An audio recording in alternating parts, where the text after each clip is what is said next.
क्या नाम है? डेरिवेशन ऑफ श्रीधराचार्यस रूल का डेरिवेशन स्टार्ट करते हैं। तो मैंने आपको बताया कि जनरल फॉर्म किसी भी quadratic equation, chapter number 4 quadratic equation का मोस्ट इंपोर्टेंट टॉपिक है श्रीधराचार्य रूल, श्रीधराचार्य रूल का डेरिवेशन। ठीक, तो सबसे पहले बेसिकली क्वाड्रेटिक इक्वेशन की जनरल फॉर्म क्या होती है? जनरल फॉर्म होती है इसकी ax² plus bx plus c equal to 0। ये क्या है? क्वाड्रेटिक इक्वेशन की जनरल फॉर्म होती है कि क्वाड्रेटिक इक्वेशन कौन सी? जिसमें x पर 2 डिग्री पावर होती है, that is known as quadratic equation. पढ़ चुके हैं। ठीक, बेसिकली अब हमें क्या बनाना है? कल मैंने एक टॉपिक बताया था कंप्लीटिंग स्क्वायर वाला, तो थोड़ा सा हुआ था कि कंप्लीटिंग स्क्वायर वाला मेथड को यूज करना है और उसको यूज करके हम एक डेरिवेशन करेंगे, that is known as Shridharacharya's rule. ठीक है, देखो रोकू। तो इसकी जनरल फॉर्म क्या है? ax² plus bx plus c। कल मैंने बताया था कंप्लीटिंग स्क्वायर मेथड को यूज करना है, तो कंप्लीटिंग मेथड को यूज करते हुए हमें श्रीधराचार्य रूल्स को क्या करना है? डेरिवेशन करना है। तो सबसे पहले मैंने कल क्या बताया था कि जब भी हम किसी भी इक्वेशन का, किसी भी क्वाड्रेटिक इक्वेशन का कंप्लीटिंग स्क्वायर बनाते हैं तो सबसे पहले हमें देखना है 2 डिग्री वाला टर्म। कौन सा वाला? 2 डिग्री वाला टर्म, मतलब x² वाला टर्म। तो उसका जो भी कोएफिशिएंट होता है, यहाँ पर x² का टर्म कोएफिशिएंट क्या है? कोएफिशिएंट ऑफ x² कितना है बेटा? a है। ठीक, कोएफिशिएंट ऑफ x कितना है? कोएफिशिएंट ऑफ x कितना है? b है। और तीसरा कोएफिशिएंट क्या है? c है। ठीक, तो कल मैंने बताया सबसे पहले कभी भी जब कंप्लीटिंग स्क्वायर कर रहे होते हैं, कभी भी इक्वेशन की कंप्लीटिंग स्क्वायर बनाना है तो सबसे पहले हमें x² वाले टर्म का जो भी कोएफिशिएंट है वो हटाना है। यहाँ पर जो भी कोएफिशिएंट होगा, अगर 1 है तो सिंपल है क्वेश्चन में कंप्लीटिंग स्क्वायर में वो हमें डिवाइड करना ही नहीं है। ठीक, बाकी अगर जो भी कोएफिशिएंट होता है 1 के अलावा 2 3 4 5 6 7 8, तो हमें पहले सबसे पहले उस टर्म को हटाना है। ठीक, तो हमें अगर इस इक्वेशन में से x² में से a हटाना होगा तो क्या करना पड़ेगा? इस इक्वेशन में सबका a का डिवाइड करना पड़ेगा, बोलो करना पड़ेगा। तो करते हैं, अगर ax² में से मुझे a हटाना है तो मुझे a का डिवाइड करना पड़ेगा ना। तब क्या मैं सबका a के साथ करूंगा? बस सारे टर्म के साथ करना पड़ेगा। ऐसे bx/a प्लस c/a और 0/a को 0 हो जाएगा। सही है। ठीक, क्या बताया था कल कि जब भी 2 डिग्री वाला टर्म जो x² का टर्म होता है उसका जो भी कोएफिशिएंट है सबसे पहले उसको हटाना।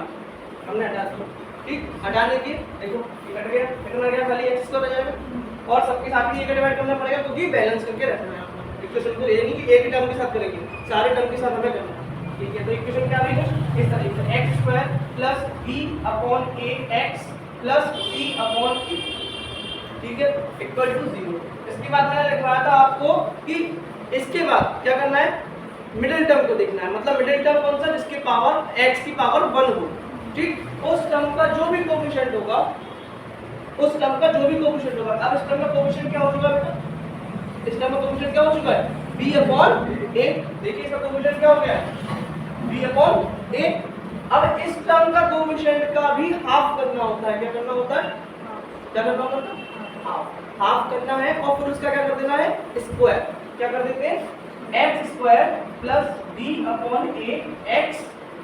सही है। और b/a का हाफ करो तो कितना हो जाएगा? b/a का अगर हाफ करेंगे b/a डिवाइडेड बाय 1/2।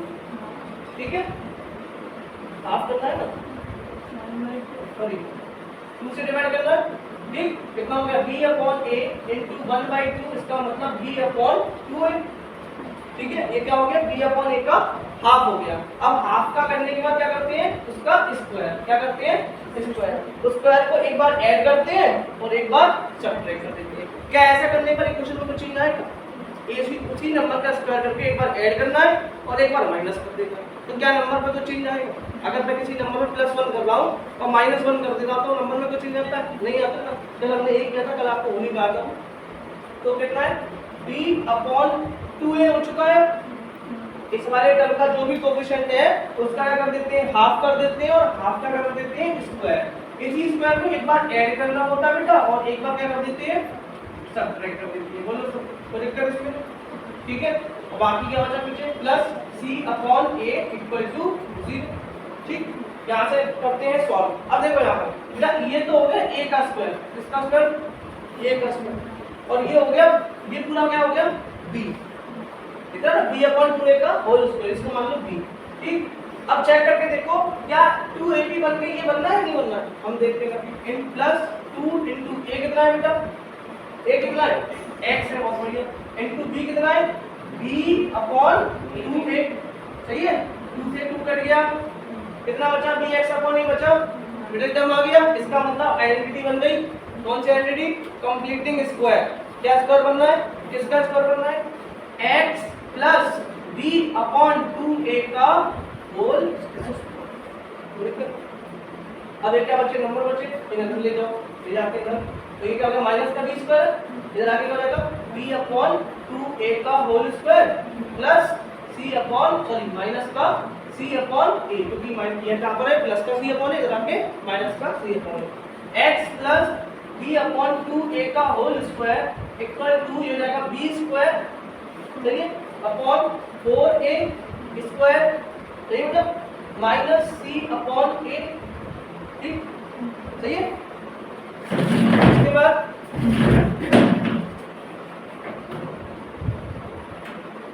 कितना हो गया, x प्लस b का, x प्लस b/2a का होल स्क्वायर इक्वल टू, यहाँ से लिखे एलसीएम बेटा कितना आएगा, 4a स्क्वायर ही आएगा, कितना आएगा 4a स्क्वायर, और a का एलसीएम 4a ही आएगा, कितना आएगा 4a स्क्वायर।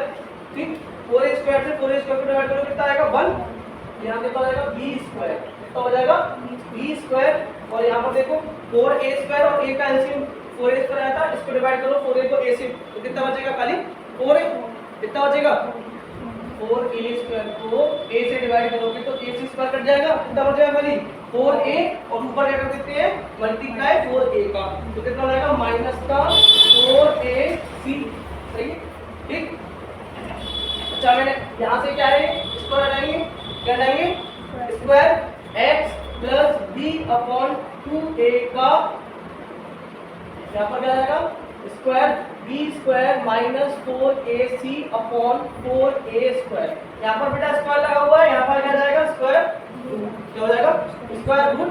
अब रूट है, रूट में से क्या निकाल लेंगे, पेयर निकाल लेंगे। ठीक, तो x plus b/2a equal to, देखो ये तो हो जाएगा रूट में b square minus 4ac upon ये हो जाएगा कितना बेटा 2a, 4a स्क्वायर किसका स्क्वायर होता है 2a का, 2a का स्क्वायर करोगे कितना आएगा 4a स्क्वायर। ठीक, यहाँ से देखो माइनस कर दो, तो ठीक,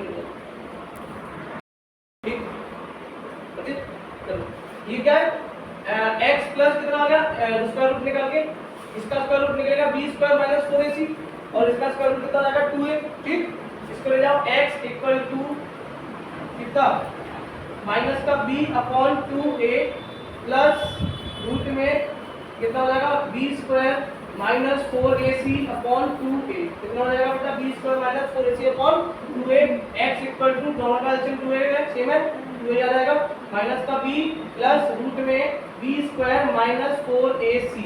अब ये जो वैल्यू है रूट में b स्क्वायर माइनस 4ac, इसको हम बोलते हैं डिस्क्रिमिनेंट।